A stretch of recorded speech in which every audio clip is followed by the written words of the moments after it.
Naramu raised his obsidian dagger and ordered the city to brace as a crimson shadow crawled across the moon. Priests behind him counted from memory and slammed the reed clappers. The researcher heard the wooden struck air and understood the ritual had become command. Suspicion tightened the researcher's jaw before he could name it.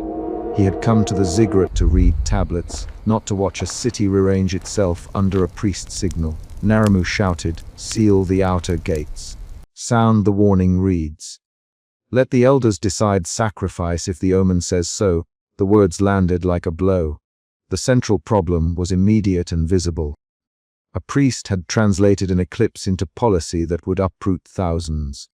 The researcher stepped forward on the parapet, breath shallow, palms damp against the cold stone, and watched acolytes trace the dark across the moon. He did not wait for the chant to finish. Within 2 breaths he was already moving, down the spiral ramp, past lamp racks, and a child acolyte who should have been sleeping. In 3 sentences he had arranged who he was. A scholar with a brass monocle, a worn leather notebook in his hand, a bitter knowledge that mathematics and omen, reading had been braided here for decades.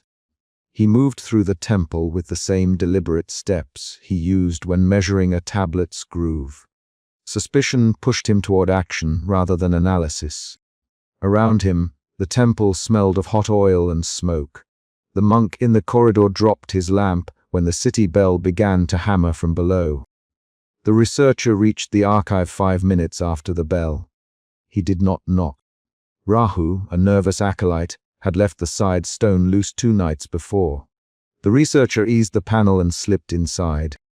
In the subterranean vault, lamps burned in niches and clay tablets lay stacked on shelves like sleeping animals. He pulled a tablet by its edge and found a hairline crack running across a column of cuneiform. He read the first line aloud to steady his hands. If the moon darkens and crimson crosses the face, flood the low quarter to save the rest. Something about the phrasing felt precise and deliberate. His suspicion shifted to focused distrust. He ran a fingertip along the crack and felt fresh, shallow scratches over the old clay, new marks overwedging older script. He did not have to speak to make the discovery an act. The scrape of his nail was a sound in the vault, and Rahu's shadow at the doorway answered it. "You were not meant here, Rahu." He kept his voice low and moved so the lamp did not reveal his face fully. "The elders will use that tablet tonight to force the gates." Rahu's hands trembled as he handed over a coil of reed beads. "Naramu wants the water, master, to open the gates. He says the moon commanded it." The researcher closed the tablet with a flat palm. He felt an emotion shift, distrust, bred alarm, when Rahu named Naramu and the water, master together, who scratched it. The researcher. He put the monocle close to the incision and peered. Rahu swallowed. "I saw someone after the ceremony. A woman with ink on her fingertips. She left with a reed bundle. I could not stop her." Rahu's voice was rapid. The researcher noticed how often Rahu repeated names, Naramu Inki, like a prayer or a confession. He tucked the tablet fragment into his coat and left the vault with Rahu's whisper warming the air behind him. Outside, drums had begun again. The city's outer wards filled with men shouting orders. The researcher moved through the crowd, keeping to the walls, watching the priests line up on the main terrace while Naramu stood central, diadem catching candle glint. The researcher approached the inner sanctum on the pretext of asking about ritual timing. Temple elders flanked Naramu. Their faces were masks of calm. The researcher carried the cracked tablet folded within his notebook. He wanted confrontation. His suspicion had changed into a necessity to act. He stepped into the chamber and let the light fall on the tablet where he could show it without shouting. "Naramu," he said, steady and controlled, "this tablet bears new marks. Whoever wrote them meant to change the verdict." Naramu's head turned slowly. A tautness crossed his face. His hand moved toward his diadem. Naramu's voice filled the sanctum when he replied, "Show me." He took the notebook with 2 hands and lifted the clay fragment to the lamplight. "You accuse the moon and the elders." "The high moon, priest. His words were measured, but the researcher watched how his pupils narrowed when he saw the scratched annotations. Naramu's manner shifted, then into an incantatory cadence. He recited aloud the sections the researcher had shown, pronouncing the altered line with finality. The moon spoke. The city will be sheltered by sacrifice and relocation. The researcher heard the elders murmur and felt an emotion shift pass through the room. Doubt in the men nearest to him, then fear as they pictured displaced families. Doubt or fear does not rewrite clay. The researcher. He kept his voice low. Someone scratched this to urge a harsher reading. Rahu stepped forward. Naramu. There were read impressions in the margin that do not match the elder hand. I saw them in the archive. Rahu's speech was sharp here. The researcher watched the acolyte's knuckles go white as he gripped the lap of his robe. Naramu's reply was quick and colder. You presume conspiracy, Rahu. The moonswell does not demand proof from men. The last words like an argument meant to close debate. The elders began to divide. One elder, Tashu, touched the ceremonial cord at his throat and asked a question that cut toward policy. If we delay, and the omen is true, will the river drown the lower quarter? His voice was pragmatic and terrified. The researcher had wanted this exact clash. He could see the thin line between ritual authority and civic power. The researcher pressed another concrete detail into the room. I found ledger entries showing an arrangement. The water master Enki signed a counter mark for emergency access last month. I can read the dates. Naramu's eyes flicked toward the doorway where attendants kept watch. Then he did something the researcher did not expect. He smiled with no warmth. Bring Enki to me. Let the water master answer in the open. The smile hardened into command. Rahu looked at the researcher with an expression that contained both guilt and relief. They retrieved Enki 2 hours later from the gatehouse, where he habitually stood near the sluice wheels. He was a broad-shouldered man with the river's smell clinging to his skin. He wore a leather vest that had dark stains from damp hands. The council sat in a circle of lamps. Naramu placed the tablet at the center like a judge. The researcher watched Enki's fingers, collused and stained. Enki kept his head down and then, when asked about the counter mark, he turned his face to the priests. Enki, Naramu, did you sign emergency permission for gate access tied to omens? Naramu's tone left no space for equivocation. Enki's reply came in a voice worn by river traffic. I signed for regulated release in flood seasons. I did not sign for ritual-driven displacement. Enki's words hung between them, and a new fact surfaced. A legal cover existed, but its intended use had been specific. Priests could repurpose it. The twist altered the researcher's understanding of the tablet from a simple forgery to a lever for civic seizure. The council split into argument. Rapid exchanges followed, 3 to 6 short bursts each, in which names and accusations flew by. Naramu, you cannot order the gates without council approval. Tashu, you would let the city drown to avoid a single night of ritual cost. Naramu snapped back. Rahu interjected. Rahu says the tablet was altered. Rahu says the finger marks a fresh Enki, and Enki obeys the law or the city's will. Enki will not release gates on rumor. The researcher tracked the dialogue like a surveyor marking faults. Each line revealed who would bow and who would push. The argument did not last. A messenger arrived breathless from the parapet. The eclipse had deepened and traders in the low quarter had already begun to pack.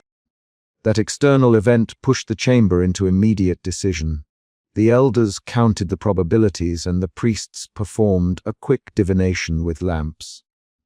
Naramu made a public motion. He lifted the dagger and stabbed it into the central mat. Then we decide, he said. Enki will open the low gates for controlled flow.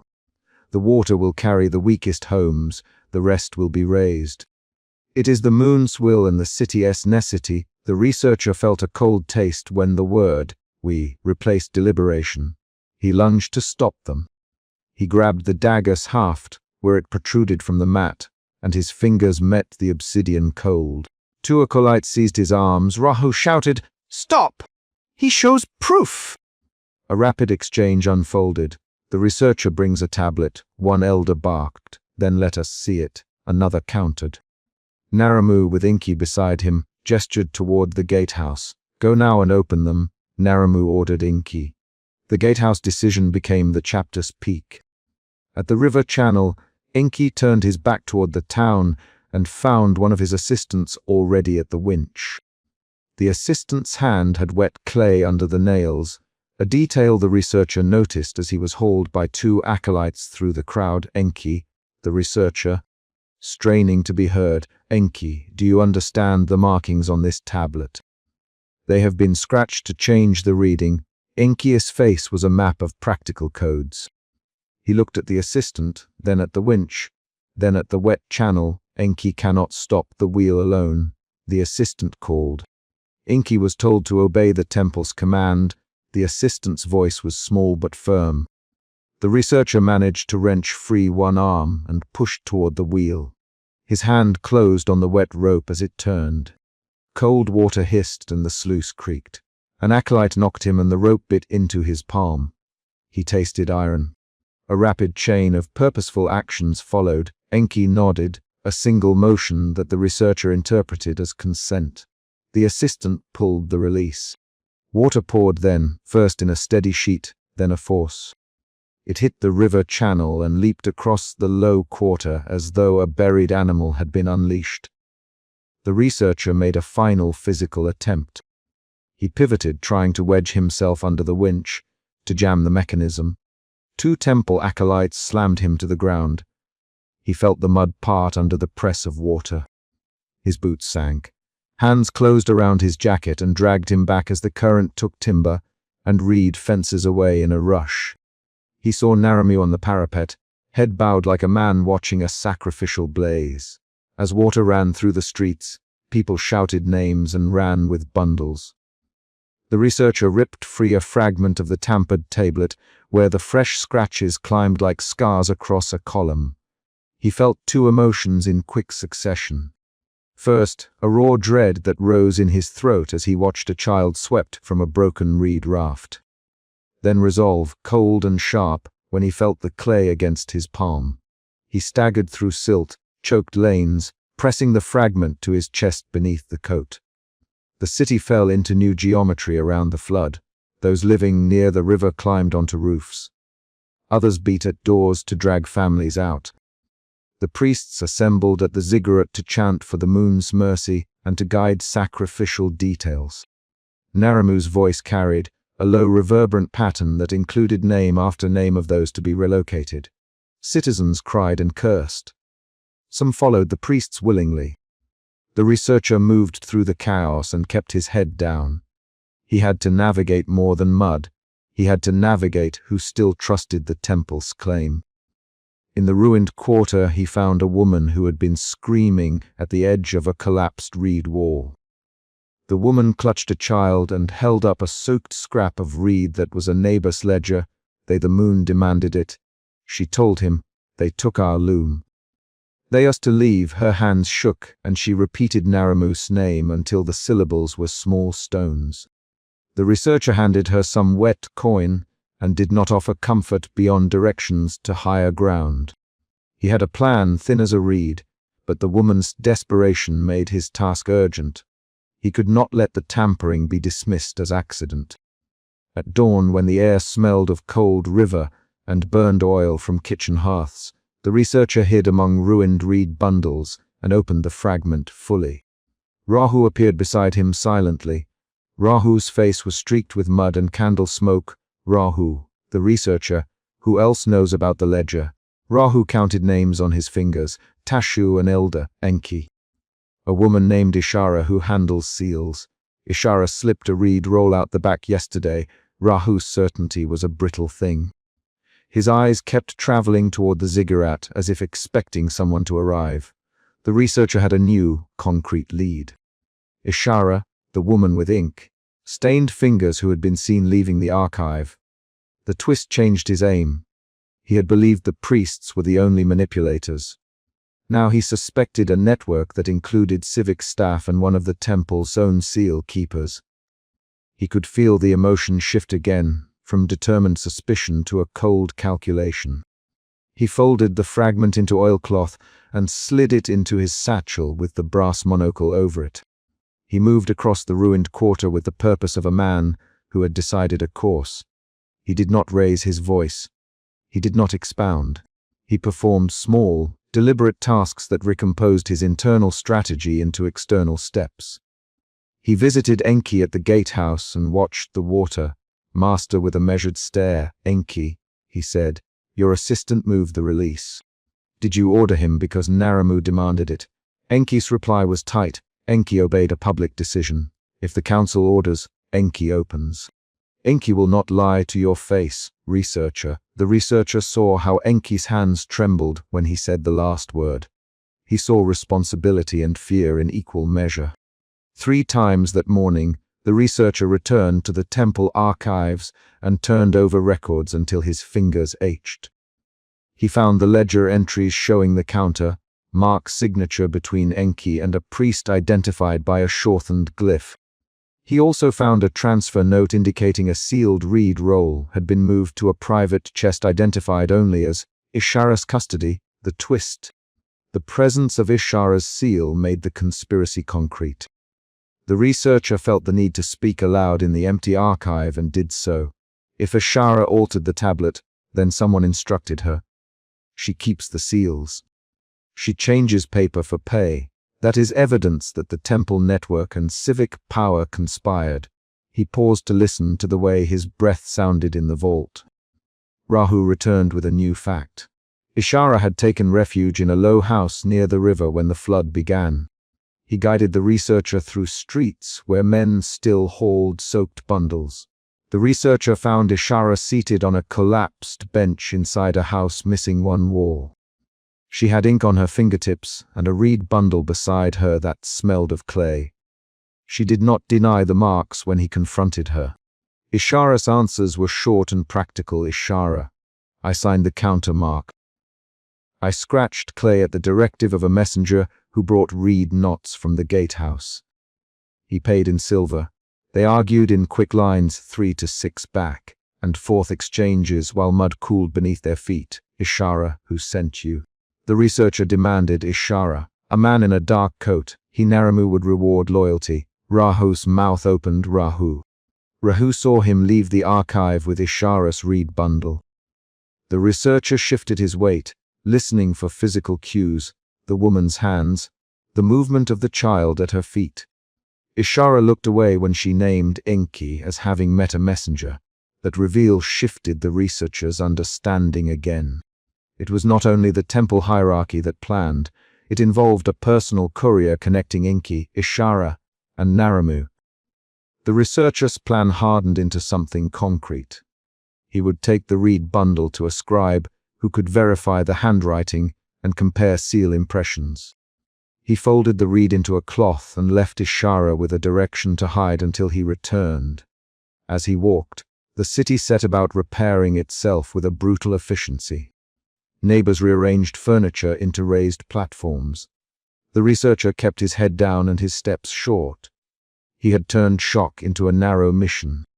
He made his way to the scribe's shop near the market, found a man named Lugal who kept a stone bench and ink pots. Lugal accepted the reed and spread it on his table with careful hands. He read aloud the impression, then said, "Lugal, this seal is common to the inner sanctum. The stroke order is the elder S shortened." The researcher prayed for a second that the elder might be the forger. Instead, Lugal's face closed. "Lugal, no. This is Ishara's personal seal overlaid with another hand." Someone copied the elder mark and added Ishara's to make it look legitimate. The researcher's breath shortened. A new twist had emerged. Layered seals meant deliberate covering. At dusk, the researcher returned to the ruined quarter.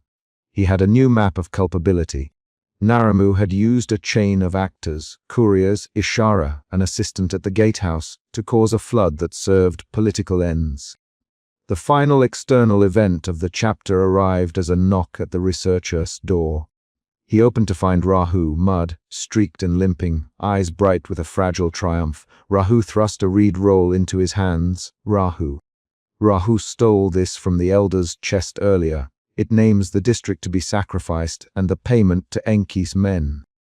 The researcher unrolled the reed and read precise figures and signatures. He knew then what he must do next. He would not end the chapter with a speech or a vow that drifted into emptiness. He performed a concrete action. He wrapped the stolen reed roll and the cracked tablet fragment in oilcloth, slid them into his satchel, and locked the brass clasp. Rahu watched him do this, and the acolyte's hands stopped trembling by a hair. The researcher placed the satchel over his shoulder, checked the corner where his brass monocle glinted, and stepped toward the river path that led to Enki's house. The chapter closes with a situational beat. As he left, the researcher paused by a ruined post and looked back at the ziggurat's silhouette. He heard Naramu's voice chanting across the plaza, and he felt the weight of evidence in his satchel like a stone. He moved off into the mud, toward the water, master's house, committed to force the records open with names and documents in his hands. His actions resolved the immediate question of whether he would pursue exposure or surrender his evidence. He chose exposure and stepped away from the ruins with the stolen tablet pressed against his ribs. A terrified messenger burst into the temple tower and collapsed at the obsidian lectern, palms open, and the clay tablet she carried smashed into pieces across the flagstones. Suspicion tightened the researcher's jaw as he knelt, lifted a shard, and read the jagged cuneiform that named a coming calamity timed to the eclipse. The messenger whispered a single, ragged name and pointed at the sky. The temple acolytes formed a panicked circle around the altar. Within 5 breaths the conflict was visible. This was not simply a warning, it was an order imposed on the city by a broken tablet and a terrified voice. The researcher moved before Naramu could step forward. His actions showed the suspicion that drove him. He turned the clay shard so the light would catch the tool marks. He smelled the sharp tang of wet clay and iron, and he held the fragment between 2 fingers like evidence. He had watched Naramu command the city weeks earlier when the high moon priest raised his ritual blade and called the people to brace. The memory was concrete, not a mood. He remembered the blade's glint, the magistrate's pale face, and the way the crowd obeyed the sound of the reed clappers. Those recollected moments motivated his next steps. Bring water for the messenger, Naramu in a low voice, palms open to calm the acolytes, seal the courtyard. No one leaves, he Naramu with the authority he always used. Naramu, let me see the tablet, the researcher, keeping his tone measured and his hands visible. The people must know the truth. The researcher spoke the word truth like a tool, not an appeal. Naramu's eyes narrowed. The rites are private. You are an investigator, not a priest. Respect the process. His voice reverberated in the stone. An acolyte moved to intercept the researcher, fingers brushing the robe at the chest, but not gripping. The researcher did not step back. I will examine the tablet now. He, the researcher, and Naramu by name to keep the exchange anchored, refusing ritual euphemism. The chief scribe arrived, breath quick, a reed stylus tucked behind an ear. It came from the lower road. The scribe said a farmer's son carried it. The inscription names our quarter and the magistrate's house. He chief scribe and magistrate together, as if the words explained motive. The scribe's hands fumbled for a clean cloth. When the researcher unwrapped the largest shard, fresh tool marks caught the early light. The cuneiform stroke stopped and resumed with uneven pressure. A single wedge was too shallow where others were deep. His doubt replaced the first suspicion as he probed the clay with a fingertip and found a smear of fresh ash. He tapped his brass monocle against his palm and turned to the scribe. These marks are recent. Who handled this before it reached us? His voice was calm, but his pacing quickened. The scribe's mouth tightened. I do not know. I only record. The orders come to me sealed. He chief scribe and avoided Naramu's name. Sweat darkened the linen at his collar. An external event broke the clustered talk. A second messenger arrived at the courtyard gate, breathless, bearing a reed. wrapped scrap with the magistrate's seal. The crowd at the ziggurat's foot shifted, a chorus of questions rising. The researcher felt an emotion shift from doubt to irritation as the ritual machinery of the temple began to move toward a public solution. At the scriptorium by the obsidian lectern, the researcher demanded the right to inspect the tablet in full light. "Naramu, I need to photograph the joins and map the strokes. The city needs evidence before it acts," he Naramu's name to force a public reply. Naramu placed both hands on the lectern and exhaled. "You may examine what the council permits." "The rites are not your place," he paused and then lowered his voice. "If you expose an omen prematurely, you endanger lives." His hand brushed the crescent diadem against his brow. Acolytes rearranged their positions. The chief scribe folded his hands and met the researcher's eyes. "Do as you must in the scriptorium, but not in the courtyard." "Not yet," he chief scribe, and refused to produce documents under open sky. The researcher felt his irritation harden into resolve.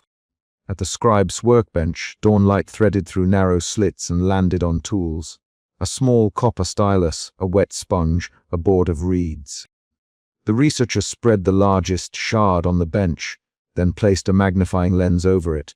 He found scrape marks that matched a modern knife, not an old reed stylus.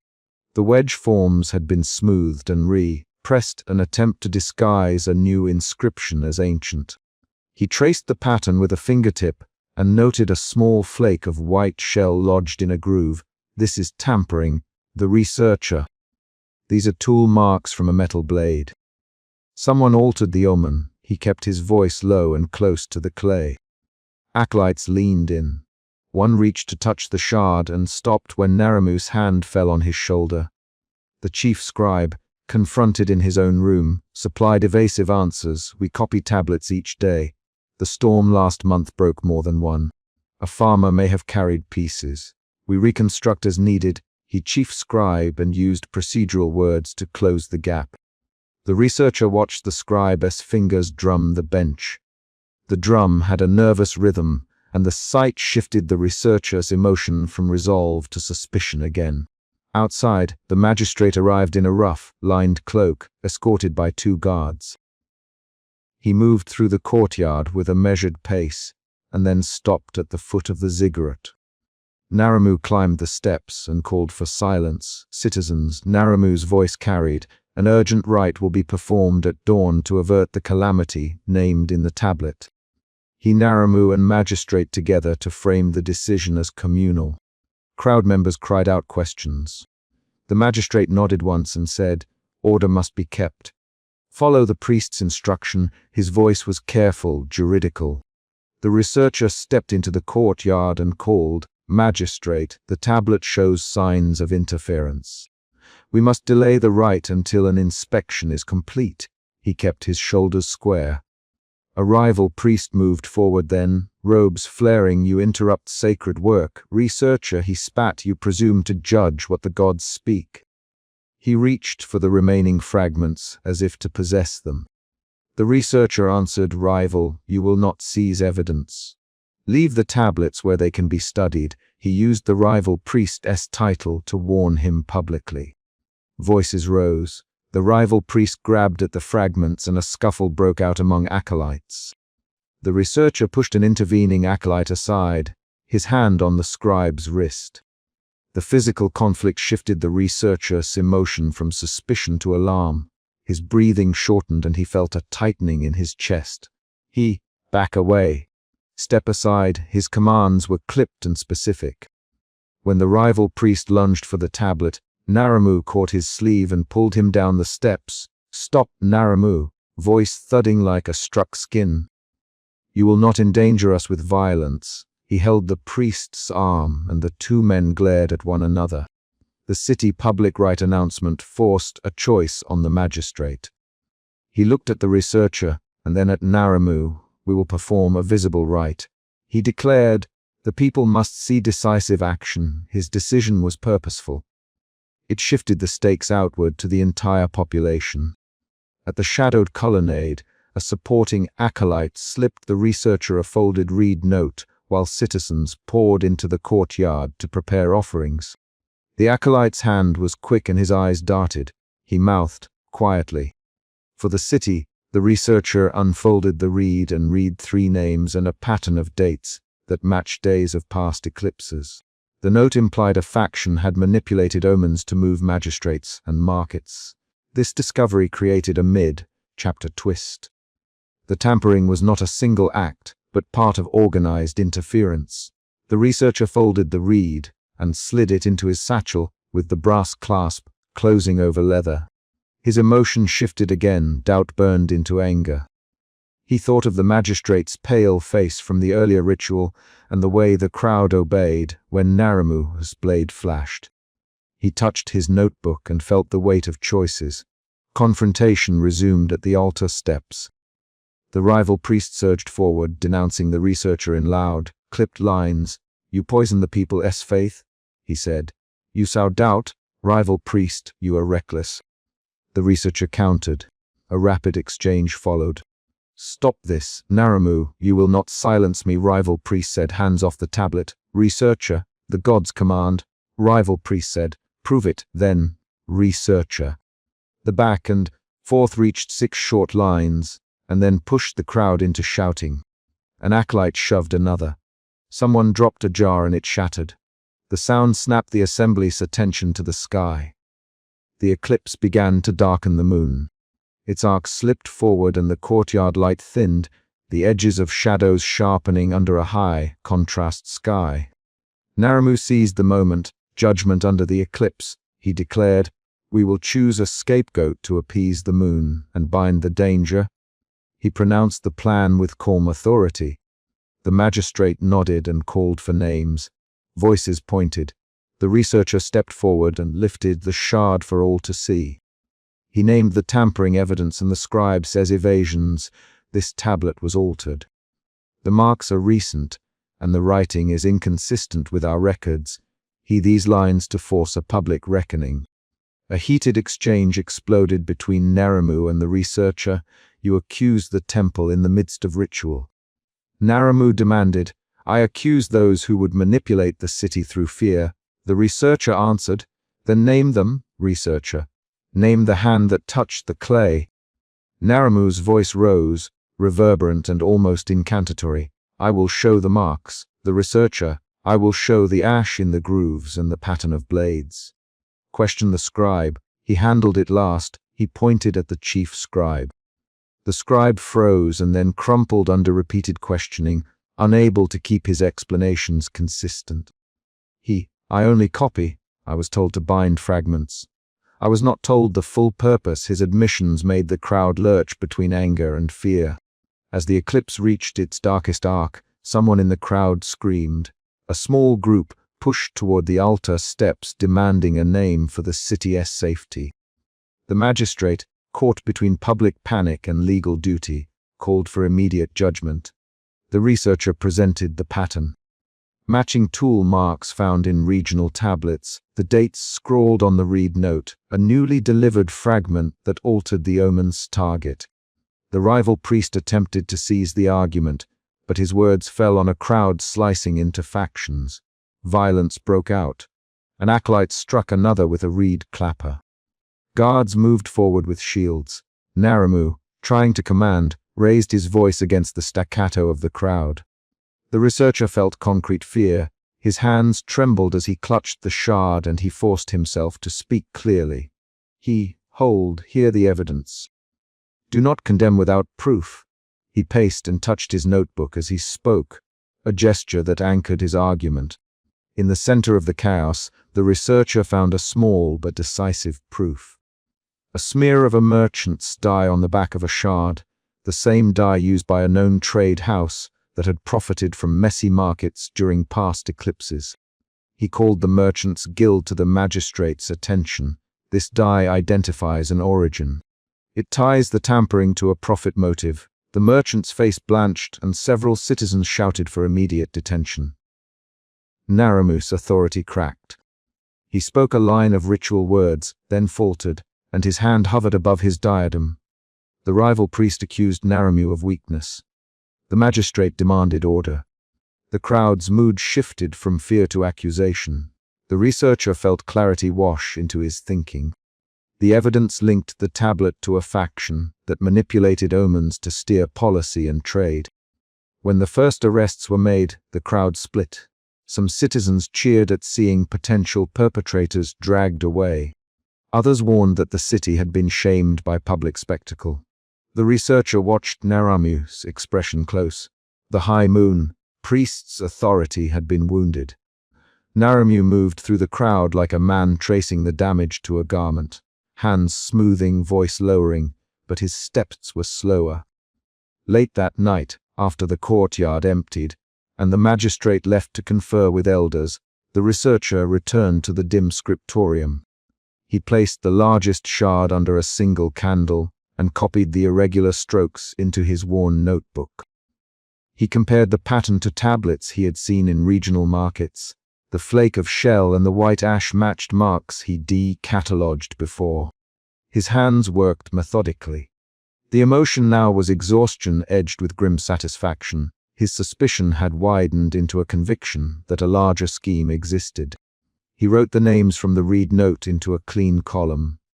He sketched the dye blob pattern and listed the merchant houses with similar marks.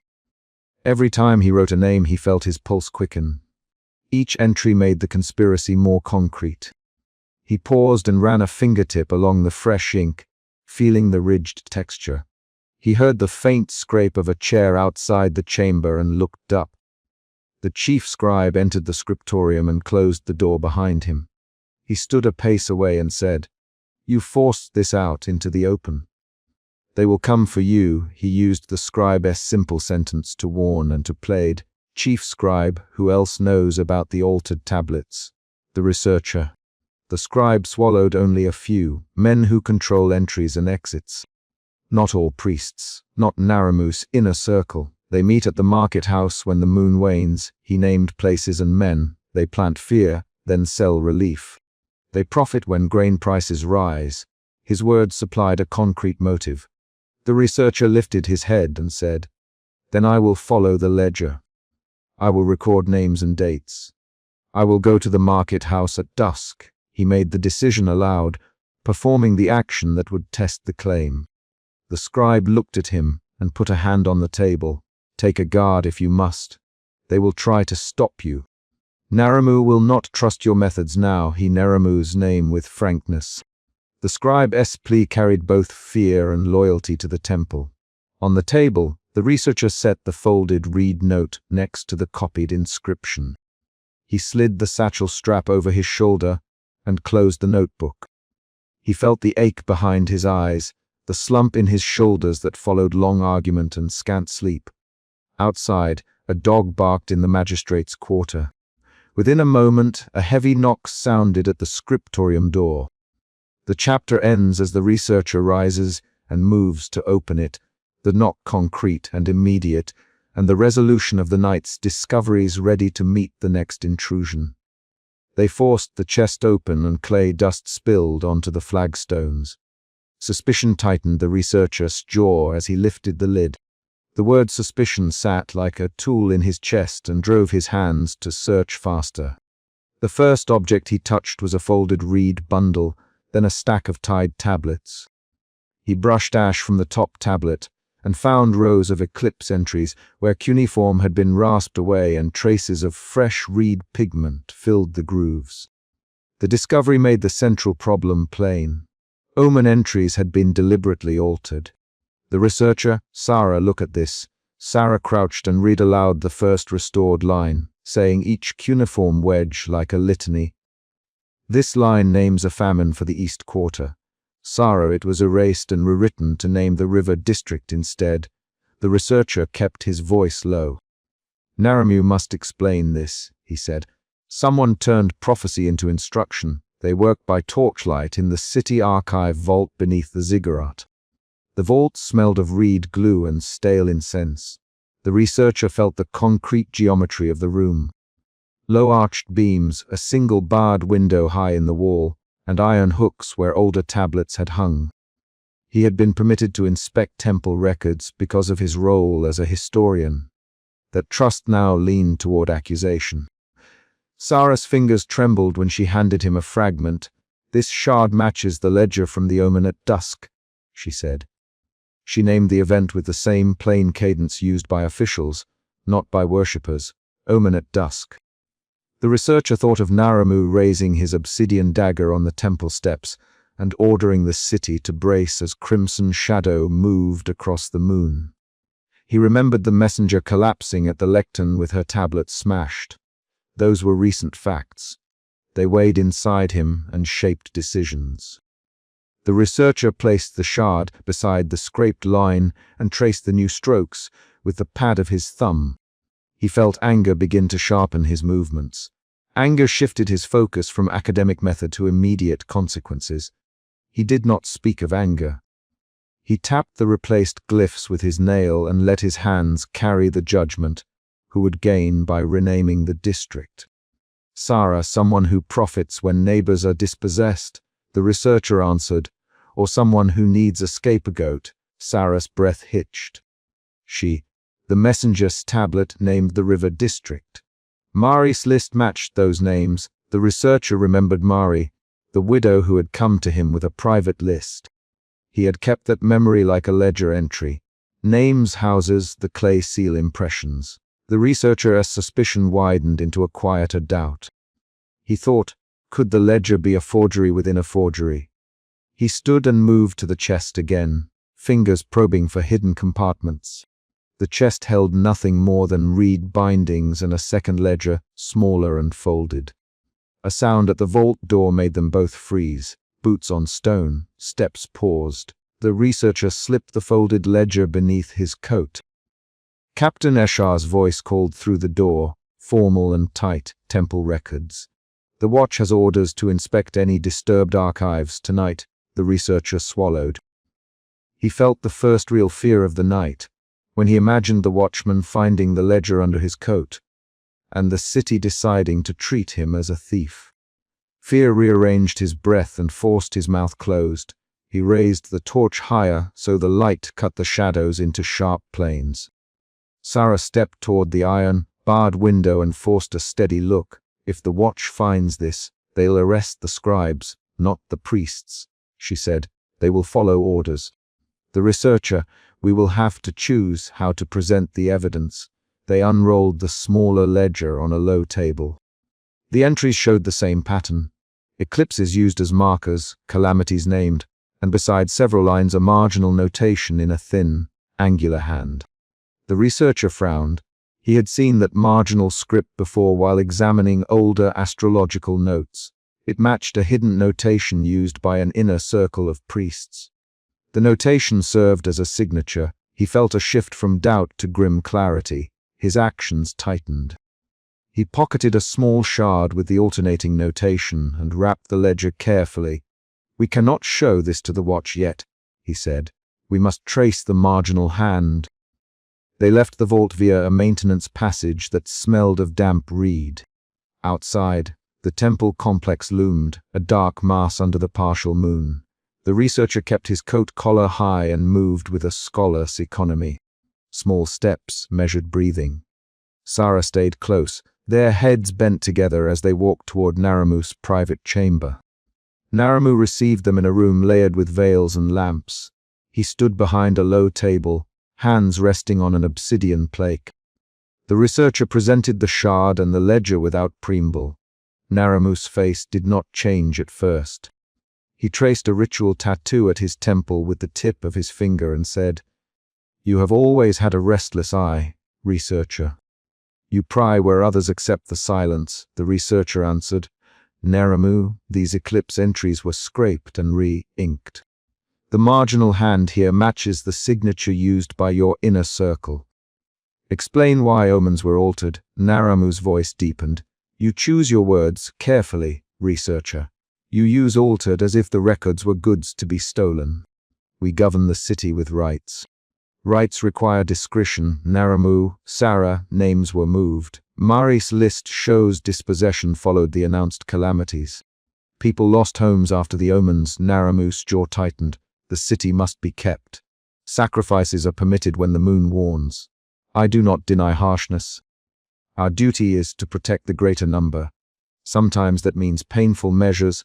The researcher felt the second emotion shift, from clarity to rising outrage. He heard himself say, "You redirected suffering toward certain quarters and called it governance. That's not protection." That strategy. Naramu's hand moved to the crescent diadem at his throat. You accuse with the ledger clutched like a weapon. Give me proof outside of speculation. Provide chain of custody. Prove that these edits are not ritual corrections. The researcher looked at Sarah. She had kept the shard between her palms like a relic. I will find the chain, he said. I will follow the marginal hand. Naramu's features smoothed into ritual reserve. Then go. But remember your place in the temple order. The watch serves the city, and the city answers to the rites. They left Naramu's chamber with the tension still lodged in the throat of the corridor. Outside they encountered the watch at the temple gate. Captain Escher stood with 2 watchmen, hands on their spears. His face was flat and precise. He had not yet let the night's peculiarities affect his stance. Captain Escher, the researcher showing the ledger folded in his hand. These are temple records. We found evidence of tampering. Captain Escher took a single step forward. The watch has orders. A temple scribe reported a theft of records an hour ago. The command suspects internal mischief. Who opened the chest? The researcher felt a cold displacement. The theological conflict sharpened into civic accusation. The watch saw him as the simplest target. We opened the chest together. Sarah was present. Captain Escher's eyes flicked to Naramu, who stood on the temple steps like a dark sentinel. Naramu, Escher, the records were disturbed. We need names. Naramu raised his hand. The watch will act under temple guidance. Let us perform a corrective rite. The truth will be revealed in the proper moment. The researcher felt anger feed into urgency. He saw how Naramu's ritual could reframe the discovery into a performance that would redirect blame. He had to choose: expose the ledger now and risk arrest, or defer and watch the rite be used to bury evidence. Captain Escher, arrest the lower scribes if you must, but order the city council to withhold judgments until an independent reading is done. Captain Escher's mouth tightened. I answer to orders and to the council. This court's remedies are not for you to dictate, researcher. The wanton's spears dug into the stone. The researcher felt the third emotion shift, outrage becoming calculation. He lowered his voice. Escher, these omens name individuals who later lost property. Mari's list is evidence. If you arrest scribes without examining the ledger properly, you will hide the pattern. Escher hesitated, the first crack in his formality. He glanced at Naramu, who made no motion to intervene. Finally, Escher, bring the evidence to the gate at sunset. We will convene. The researcher stepped back, because the watch's restraint felt like a temporary reprieve, not protection. He sought corroboration beyond the temple. He went to find Mari the widow in a cramped courtyard behind a potter's stall. She waited on a low bench, reed basket beside her, face pressed thin from sleepless nights. Mari handed him the list again and spoke plainly. They came after the announcement, she said. They counted the houses and took the seals. My husband's name was called, and then his house was sold within 3 days. The researcher, Mari, did anyone pay for those houses? She nodded. Merchants from the river district bought cheap. They claimed to act by the city's authority. Her information tightened the pattern into something tangible. The researcher felt a new shift, from calculation to a focused resolve. He folded Mari's list into his coat and walked toward Caddy's observatory tower before first light.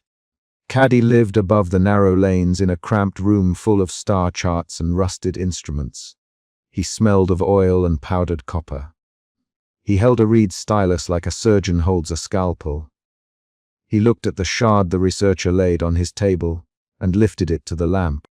Caddy traced the marginal series. This notation, he said slowly, is not casual. It uses an alternating stroke I have seen only in council fiscal ledgers. A clerk once showed me a margin like this when we compared harvest tithes. The hand moves left then right in a fixed pattern.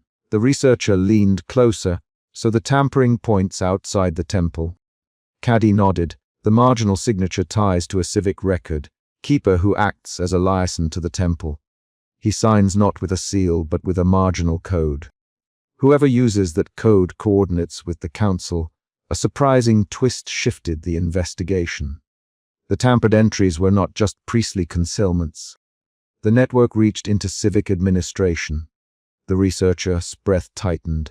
He felt fear return, but this time it coiled into determination. The ledger's implication expanded the circle of responsibility. Caddy, the researcher, do you know names? Caddy hesitated. I know of one clerk. Ishar, who left the tower months ago. He kept city ledgers for the council. He spoke once of needing to move entries to keep peace. The researcher felt the sting of betrayal. He thought of Captain Escher at the gate and how similar the names sounded. Caddy, where can I find Ishar? Caddy tapped the observatory wall. Ishar's marks are in council ledgers stored in the municipal archive. Their names and numbers show what changed hands. If someone used omens to justify dispossession, they would need the council's cooperation. The researcher left before dawn and walked back through alleys still damp with night. He carried Caddy's answer as a new route. Not only through priests but through clerks and merchants. He felt the plot widen. A ledger tying temple and council into a system of profit. The researcher thought of Mari's empty hands and of the messenger's smashed tablet, and he felt his hands move with purpose. He assembled the recovered clay fragments on a low table in an abandoned scriptorium room. Each piece fit with careful pressure. He himself precise questions and tested each join. When the last fragment clicked into place, he held the completed shard to the lamp and read the alternating notations along the edge. They matched the civic ledger notation Caddy had described. He had one concrete instrument, a fragment that connected temple edits to municipal accounting. A sudden sound hit the corridor beyond the scriptorium. Raised voices, the hollow clang of a bell used to call the temple. The researcher looked toward the door and realized the watch would soon bring bodies and authority to the temple steps. He gathered the shard and the small ledger and wrapped them in linen. His breathing was steady now. The earlier fear had given way to controlled action. He moved to leave and paused. A memory from the omen at dusk rose clearly. The messenger's hands splayed on the lectern, and the cracked tablet that named the coming calamity. He saw the shape of the smashed clay and the thin line of red that had run from the messenger's wrist. That scene had guided his first decision to pry open the chest. Now, with the fragment in his palm, that earlier event took on a new meaning. It was no longer only a warning. It was evidence of an organized pattern. He set the assembled fragment inside the ledger and wrapped both in waxed cloth. He stepped outside into the pale pre-dawn and felt sunlight begin to burn the edge of the horizon. The temple bells were suppressed by the walls, but voices rose. The researcher walked toward the temple steps, with the ledger hidden under his arm. He had to decide whether to force the watch to examine municipal records or to allow Naramu's corrective right to eclipse the findings. He reached the steps and found Naramu standing beneath a sliver of the moon. Sarah, Captain Escher, and a small crowd had already gathered. The air smelled of wet stone and the sharp tang of lamp oil. Naramu raised his hands and announced a midnight corrective rite and a proclamation of a new calamity. His voice carried.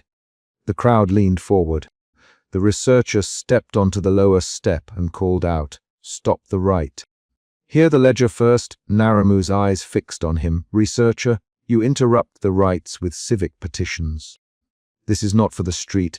Captain Escher shifted his weight. "Present the evidence now or you will be removed." The researcher unwrapped the ledger and placed the shard on the step for all to see. This shard ties the erased omens to council accounting. Mari's list shows dispossession after these announcements. The inner notation matches civic codes. The omens were used to clear property. A burst of shouting rose from the crowd. Mari pushed through and held up her list. "My husband's house was taken after his name was read," she cried. Naramu's face did not twist in panic, only in cultivated severity. "These are serious charges. The Watch will investigate and the Rights will continue to protect the city." Captain Ashar barked, "Enough. If these claims are true, we must detain those responsible. If you obstruct the right, researcher, you will be arrested for disturbing the peace." The crowd's noise swelled into accusation and confusion. Sarah stepped forward and said, "I saw the ledger scraped. I saw the handwriting that ties to the council. Do not let ritual be a curtain for theft." Naramu turned to Sarah with slow contempt. "Sarah, you are a scribe. Remember your duty. Accusation without ceremony demeans the sanctity of our practice." Sarah's voice hardened. "Naramu, sanctity does not give you license to burn people's houses." The argument snapped into several rapid exchanges. The researcher watched as Captain Eshar signaled 2 watchmen. They moved to detain lower scribes near the temple entrance. The researcher moved to block them. He felt the crowd's energy as a physical force. He had expected Naramu to be forced onto the defensive. Instead, Naramu redirected outrage, calling for saboteurs and tightening ritual oversight. The Watch made quick arrests of lower scribes who had been at the archive earlier, and Naramu used their detention to claim a conspiracy against the temple. He called for stricter rights and more oversight. He framed the tampering as the work of anonymous saboteurs, not of a coordinated network involving the council. The researcher saw authority rearrange itself in real time. In the fallout, the researcher realized institutional power would bury inconvenient evidence. The Watch targeted scribes, the council remained at arm's length. Captain Eshar read the ledger himself and closed his eyes briefly, then handed it back without pronouncing action. Naramu led the crowd in a corrective chant, and the city dispersed with heavy steps and new fears. The researcher felt pulse and heat behind his ears. He had forced a public reckoning and watched it be redirected. That night, after the arrests and the rite, the researcher returned to the abandoned scriptorium. He set the assembled fragment on the table and traced the alternating notation with a steady thumb. The notation pointed outward to civic ledgers and merchants who had profited. He realized the network extended beyond the temple hierarchy into the city's fiscal machinery. He took one final action before leaving the room. He fit the fragment precisely into a larger clay ledger he had carried out of the vault, and pressed the pieces together until they clicked. The joined clay made a single readable line that tied an eclipse entry to a municipal transaction. He smelled wet clay and reed dust. He wrapped the completed object and stood. A hard knock sounded at the scriptorium door. The researcher froze, hand on the latch. He felt the night's emotions arrive at a single point. Suspicion had driven him inside. Doubt had widened his inquiry. Outrage had forced him into confrontation. And clarity had given him an artifact that altered what the city would accept as truth. The knock was a new event, specific and unavoidable, and it required an immediate choice. He moved toward the door and set the ledger beneath his coat, ready to present it or to hide it depending on who stood on the other side. The researcher slammed a jagged shard of clay onto the obsidian lectern so hard the reed clappers stuttered, and a priest stepped back. Suspicion sat like a weight under his ribs. He did not speak the word. He moved as if the word were already a tool. "This tablet was altered," he said, and the sentence cut across chanting and the scraping of sandals. Faces turned. Naramu stopped mid-intonation, and the circle of priests held their breath. The moon showed a thin, bloody crescent through the high slit of the ziggurat roof, and the eclipse edged the courtyard in a shallow, metallic light. He had not expected the lectern to be empty of defenses. He expected ritual silence, layered veils, or a subtle refusal to let him near the ledgers. He had not expected the shard itself to burn in his palm with the scent of crushed reed and old smoke. His suspicion had driven him up the tower and into this sanctum. It now demanded proof and names. He tapped the irregular cuneiform with a fingernail and pointed. This line was rewritten. The words were precise. They steered action.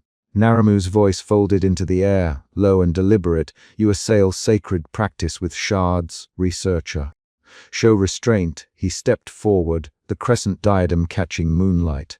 His hands moved in a practiced sweep that traced a sigil city guards knew by heart. Naramu's voice did not shake, but his eyes narrowed and the burn on his cheek flushed. Who brought you this? He asked. The researcher answered without lowering the shard. Messenger Halatu. He came stumbling with a smashed tablet earlier. I followed his footsteps to the archive and found this, the name carried. Halatu's collapse had been recorded in the messenger's account from chapter 2. The room remembered the messenger's palms splayed on the lectern and the clay splinters that had fallen like broken teeth. Someone muttered.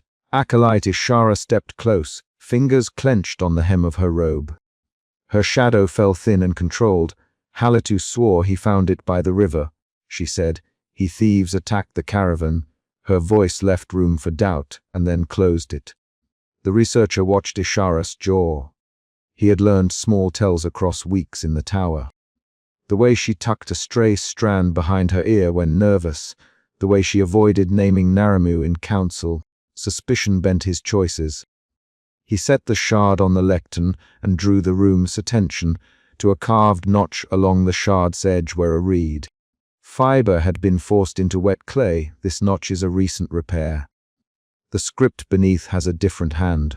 The date stamp was shifted. He tapped the clay again. Someone timed this to the eclipse. His voice was quieter now, controlled, letting the accusation spread like oil. Naramu hardened. You accuse the council's work and brand the priests as liars, he said. His words were measured. Name the conspirators or recant. We do not start trials on whispers.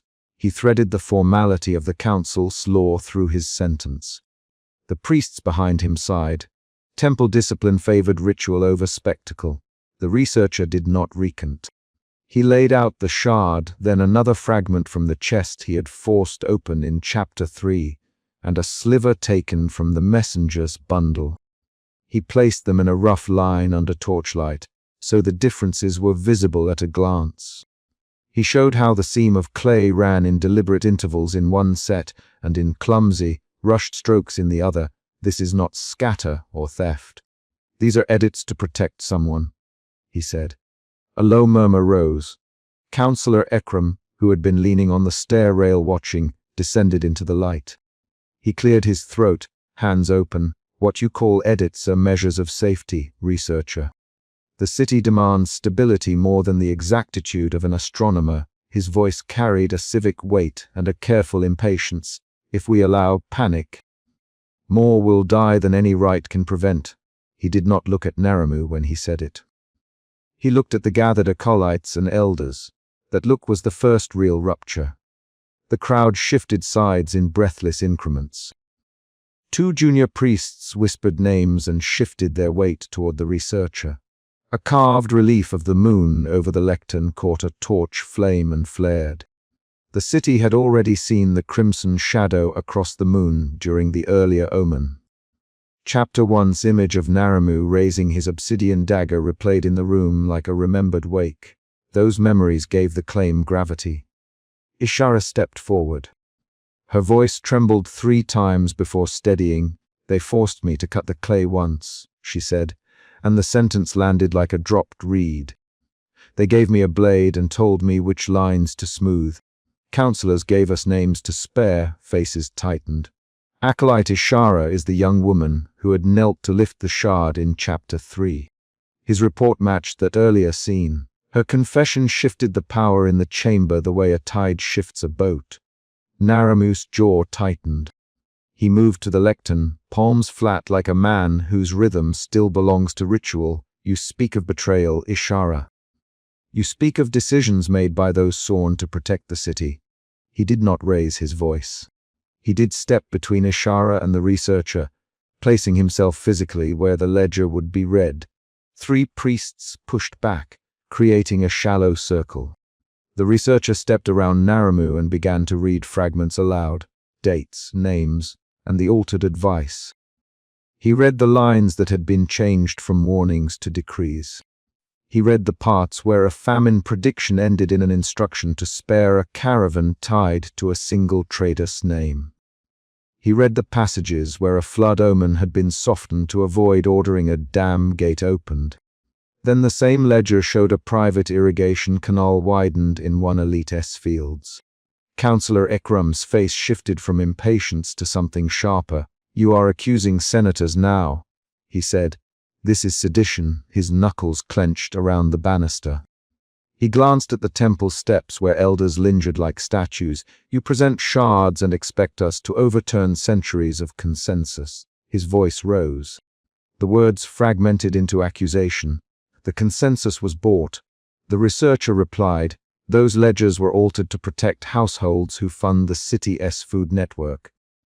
He held up a sealed bundle he had found under a false board in the chest. "This bundle lists names and the dates their omens were changed. It names households and times when the sacrifices did not follow the stars." He set the bundle down. The paper reed twitched. A youth in the crowd shouted. The noise bloomed into panic for a beat. Two acolytes flanked Naramu and pushed back. Halitu, the messenger, sat on the stairs with blood drying on his palms. He raised his head slowly, "They me to conceal the tablet," he said hoarsely. "They promised me grain if I did. I was scared." His voice clipped the air. The room leaned in as if another hand on the ledger might break it down entirely. Ikram took a breath. His face registered calculation. "Proof," he said. "We will take this to council. We will weigh it under law." His words were a delay, a formal hinge to slow the speed of action. He nodded toward the courtyard, where torches burned steady. "We must placate the populace. We cannot have a frenzied crowd tearing down our walls tonight." The decision beat weight into the night. The researcher refused delay. "If you enact the emergency right while you deliberate, you will send the innocent to death under a false reading." He walked down the lectern steps and stared at Councillor Ekram. Ishara named who altered the tablets. She named two elders who forced her hand. "Arrest them now and inspect the ledgers before the rite." His tone sharpened. Every syllable measured the stakes. Either exposure or sacrifice. Ikram's reply came slow. "And if the omens prove we face calamity and we halted the rite, blood on our hands will be yours. The city's safety is the council's duty." He looked at the high windows where people had already begun to gather, drawn by rumor. "You cannot force us to gamble with the city on the say, so of one shard. You will bring panic and plague fear." He left the word panic like a weapon. Two junior priests shifted in the stairwell, their whispers audible. "We follow the moon," one said. "We must obey Naramu and Ekram." The other tightened his grip on a torch. The room polarized, mistrust deepened into a hard line. At that moment an acolyte burst into the lower hall, someone from the archive with ash still on his hands. He ran up the steps and handed a rolled tablet to the researcher. "There are new entries," he gasped. "They were added tonight." The arrival forced the scene to pivot. Another external event met the requirement of action every few paragraphs. The researcher unrolled the tablet and scanned it under torchlight. His breath shortened. The new tablet contained a notation naming a specific household to be spared from the coming rite. The handwriting matched the earlier edits. It had been recorded only hours before the eclipse reached partiality. He looked up at Naramu. "These entries were timed with the eclipse cycle," he said. "They were made to ensure certain names were not treated as omens." Suspicion swelled into accusation.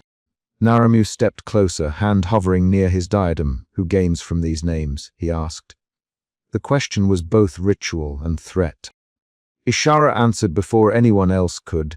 "Ikram's house gets a canal widened the day after a flood omen. The fish market's quota is shifted to a merchant who is Ikram's cousin. The ledger shows bribes and rerouted grain packs." Her voice shook, but her words were iron. She pointed at the sealed bundle. "I carried these tablets when they told me to smooth lines. They me it was to calm the city. They me it saved lives. But I saw the names. Her confession was a turning point. Councillor Ekram's face lost color for the first time. He turned away quickly and then back. "This is slander," he said. "You have no proof beyond a few clay pieces and a runaway acolyte's claim." He motioned to temple guards. Two men at the stair space moved like trained animals. Their spears gleamed. That is when the researcher chose method over speech. He stepped onto the dais and called out the names from the sealed bundle, reading the household titles. The dates, the omens had been changed, and the signatures on the approvals. He read the ledger's margins, where a shorten matched a notary of the council. Each name he pronounced carried consequence. Each syllable pushed the crowd's balance. The crowd's noise rose to a level that threatened the night's edges. A merchant woman shoved forward, voice thin with fear. "Stop this! Do not abandon the rites!" She cried. "If the moon warns, we must obey. We depend on the rites for harvest and rain." Her plea tugged a portion of the crowd back toward the council's conservative stance. Then the moon slid toward totality. The eclipse swallowed the crescent, and the ziggurat's carved moon seemed to blacken. Torches flared and shadows lengthened into bars across faces. The priests began the libation. Someone pushed the ceremonial jar to the circle's center. Naramu closed his hand on the obsidian dagger at his hip. The room's tension snapped to a higher pitch. The planned rite required motion now. The city's fear demanded it. The researcher moved into the inner circle just as the priests lifted the libation. He did not touch the jar. He set the sealed bundle of contrived entries down on the cold flagstones and placed his palm over it. "Read this now," he said. "Let the ledgers decide whether we enact the rite." His voice left no room for ceremony. Naramu's hand fell to the dagger. "You violate our order," he said, and the sentence carried a threat. "You risk the city for petty accusations." He advanced, and the ceremonial blade flashed under torchlight. An acolyte reached for it reflexively. Hands moved too fast. A scuffle erupted. Someone shoved an elder. A torch toppled and smeared a line of fire across flags. The ceremonial blade felt slippery. In the scramble, the blade left its ring on the stone and slid near the researcher's boot. Ishara lunged forward and seized the hilt. Her fingers closed. She held the blade by its haft, knuckles whitening. "Ishara, drop it!" Naramu barked. His voice became quick. "Ishara, do not make this worse." He reached for her arm. She did not drop the blade. She twisted away and pointed the edge away from the circle. Her breathing was fast, visible in the tightness of her shoulders. "Ishara, give it here," Naramu ordered. "No," she said. "I will not cut for lies." The words were short, the rhythm of a person refusing a commanded act.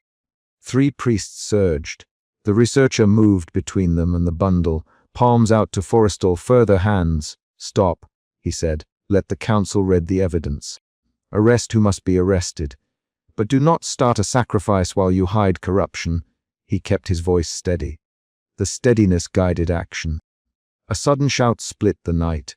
One of the elder councillors, an older man who had not spoken, rushed into the circle and seized Naramu's sleeve. It was Councillor Maru, not named before in the script but present in the elders' ranks. He had been watching the tower stare the whole night. "You roast the city to vendettas," he said.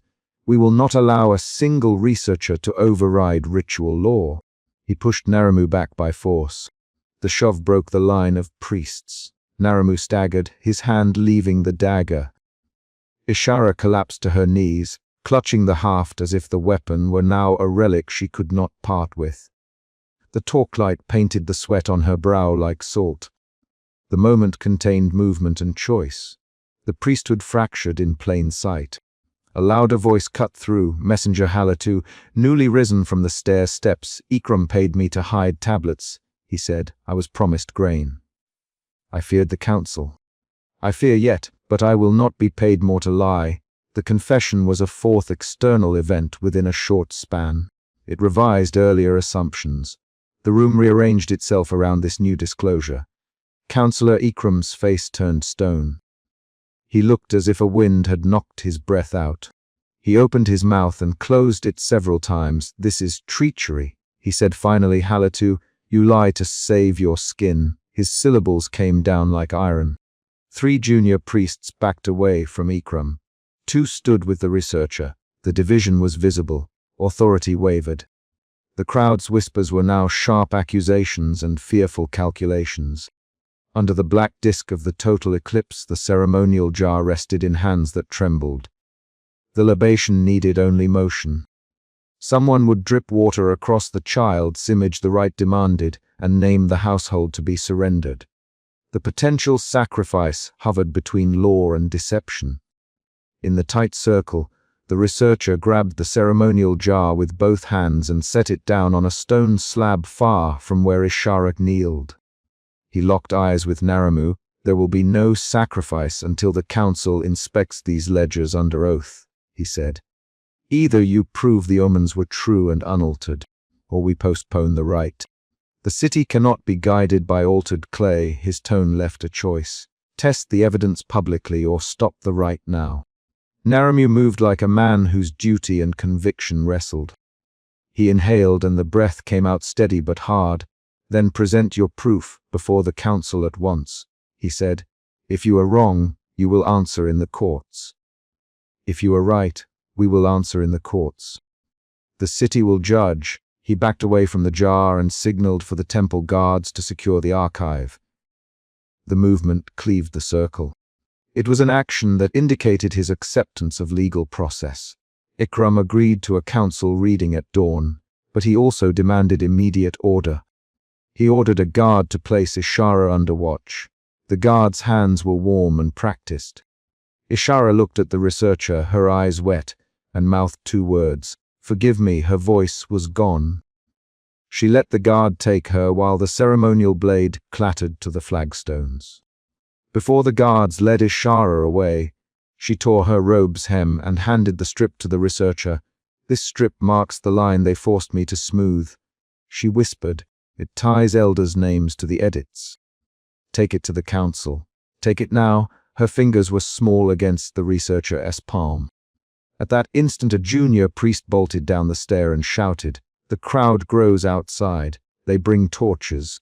They demand the right. The external world intruded again. The city's fear now edged toward violence. Ikram's hesitation narrowed into action. He barked for more guards and for the temple doors to be sealed. The sudden sound of wood closing echoed. The researcher made a decision. He gathered the sealed bundle, the strip Ishara had given him, Halatu's admission, and the set of shards laid out under candlelight. He wrapped them in cloth and put them in his satchel. I will go to the council now, he said. If the council will not convene before the rite, I will present this to the magistrate at the gate and the city's scribes. I will not allow a murder by decree. His voice carried resolve that altered the night's momentum. Ikram's face went white. If you leave with those items, you will be accused of theft and sedition, he said. Then arrest me for truth. The researcher replied, arrest me and make this public. Or release me and let the law proceed openly. He stepped toward the temple door with measured strides. The choice crystallized. The evidence would move or the arrest would stall it. 2 guards barred his path, but the junior priests in the staircase shifted and created a channel. A baker who had come to petition, torches in hand, stepped aside, his palms raw from kneading. The crowd's noise down below rose and fell in uncertain waves. The researcher threaded through the circle, carrying the cloth bundle like a relic of accountability. As he reached the threshold, Naramu called his name. Researcher, he said, voice low, the city must be whole to survive this eclipse. Do not shatter us if you can mend us. The request was not soft. It was a challenge to weigh the city's survival against the exposed rot. The researcher answered by halfway turning and showing the satchel. Truth mends, Naramu. Lies fracture. I will take these to the council and submit them under oath. If I fail, punish me. If I succeed, punish whoever bought our omens. His voice was steady. Outside the temple doors, the crowd had become a mass of torches and shouted demands. The city under the eclipse felt raw and ready. The researcher stepped down into the courtyard. with Halatu trailing in shame and Ikram summoning guards. He felt Ishara's strip in his palm like a compass. The crowd pressed forward when the doors opened, but the guard formed a line to separate the temple from fury. A sudden crash came from the ziggurat steps. A crate of incense had toppled, spilling blackened reed and powdered spice. The scent rose sharp to the researcher's nose, and as dawn edged the eclipse away, the first pale light struck embers and dust. It was a small external event, a reset that moved time forward and made the council's summons inevitable. At dawn the council convened in the magistrates' hall. Ikram tried to marshal legal language, Naramu argued for the sanctity of ritual, and the researcher placed every shard, every tablet, and Ishara's strip before the scribes. Witnesses took oaths. Halatu repeated his admission under the magistrate's demand for truth. Ishara was brought in, her wrists bound, eyes raw but defiant. The council's deliberation lasted until the sun was fully risen and the city's market buzzed with the news of an exposed ledger. Evidence was read aloud. The ledger's marginal notes matched Ekram's notary shortened. The sealed bundle revealed the pattern of altered omens timed to lunar phases and to shipments of grain to select households. 2 elder councillors were implicated directly. The magistrate called for arrest warrants. Ekram's pale face gave way to anger so bright it was almost vocal. He slammed his fist on the dais and denied guilt, but the signatures and the reed notations betrayed him. He was led away. Naramu stood in the hall while the arrests were made. He watched Ishara and the researcher and then moved to a side chamber where he and the researcher exchanged a brief, wordless set of glances. Naramu's shoulders were heavy with the weight of duty and failure. He touched the crescent diadem as if for balance. The final reckoning concluded not with a clutch of bayonets or a dramatic public execution, but with legal measures. A temporary suspension of the emergency right, inquiries into the temple's practices, and the appointment of outside scribes to oversee future omens. The city did not feel healed, it felt rearranged. People traded accusations on the steps and bartered for whispers. The researcher left the magistrate's hall with a ledger of his own. The official transcript of the hearing sealed and copied, the strip from Ishara stitched into his notebook, and several clay fragments wrapped in cloth. At dawn's light he returned to the temple archive once more. He opened the chest where he had first found the tampered ledger. Ash still lay in its corners. He sifted through charred clay and broken reed bundles until his fingers found a shard scorched on one edge. He read the lines aloud under his breath. Dates, names, and the quiet notation that had caused so much motion. He closed the chest carefully and replaced the lid. He did not smile, he did not claim victory. He stacked the remaining shards, laid Ishara's strip atop them, and wrapped the bundle. He looked once at the blackened altar where the libation had been set, and at the circle of priests who now avoided his gaze. The city's decisions would shift. Some would regain trust, others would lose it permanently. As he slung the satchel over his shoulder, 2 councillors waited at the gate, one to escort him back into civic duty, the other to ask a quiet question about whether further inquiries should reach beyond the city's walls. He handed the magistrate's copy to the senior scribe and watched the paper catch morning light. The scribe nodded and tucked it into a satchel destined for the capital. The researcher walked out through the gate. The sun ate the last shadow of the eclipse and revealed the ziggurat's worn stones. He carried the shards and the strip, and in his pocket the brass monocle that belonged to his research work. He felt the cold in his fingers when he touched the clay. He tasted the dust on his tongue from the archive's breath. He had exposed a pattern. Edits timed to eclipses, omens purchased to protect elates. A temple's fear turned into a city's manipulation. The city's leadership would be remade. Ishara would stand as a primary witness and likely face both trial and protection. Naramu would answer for the temple's failures, though he had not been the purchaser. Ikram would be tried for corruption. The ledger as truth would be repeated in official records and in taverns. The researcher understood that the practice of reading omens would not disappear. It would be watched. Outside the gate, the market screamed with the day's business. A child pointed at the ziggurat and asked his mother what the moon had meant. The mother tightened her cloak and said, "They will decide that in council." The researcher walked past without comment.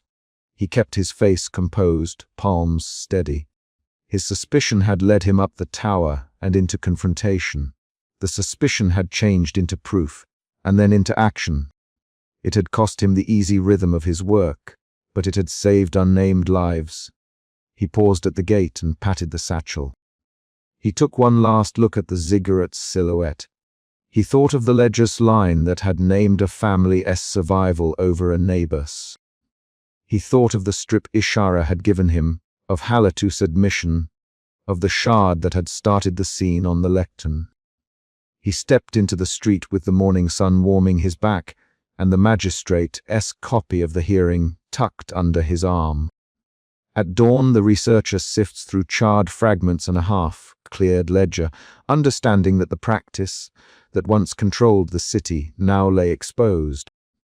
He closed the chest and walked to the magistrate's gate with the remaining shard in hand, the councillors awaiting his report.